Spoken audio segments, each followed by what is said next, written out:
Ronaldo, Messi, Szoboszlai. Vajon jól döntöttem? Szóval megkeresett a Google Shopon cél, hogyha küldenének nekem mezeket, akkor készítenék esetleg róluk videókat a TikTokra. Én megmondtam, hogy igen. A legnagyobb kérdésem az elején az volt, hogy milyen mezeket választok, ugyanis se nem Ronaldo rajongó, se nem Messi rajongó nem vagyok, viszont van nekünk egy Szoboszlai Dominikunk. Tehát egyértelmű volt, hogy egy Liverpool mez szeretnék rajta Szoboszlai nevével és mez számával. De a webshopon automatikusan ilyen mez nincs, de lehet kérni, hogy matricázzák rá a nevét, illetve a mez számát. De nem csak Szoboszlai nevét, hanem akár a saját nevedet is kérheted bármelyik mezre.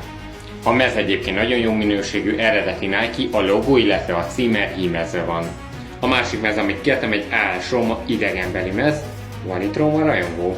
De ez egy 2XL-es méret, ezt nem saját magamnak, hanem egy kedves ismerősömnek meglepetésre szeretném szánni. Itt is a logó, illetve a címer varva van. Őszintén érdekel, hogy szerinted jól választottam Szoboszlai mezt illetően, vagy te mit kértél volna? Esetleg Ronaldót, vagy Messi, vagy teljesen mást? Írd kérlek a kommentben. Ez egy külföldi webshop, szóval nem egyik napra a másikra jönnek meg a termékek, de nézz szét a weblapon, hát találsz olyan mezt, ami még esetleg hiányzik a gyűjteményedből. A Nodika kuponkóddal 15% kedvezménnyel vásárolsz, további részletek a leírásban. Jaj, és szerinted sorsoljam ki?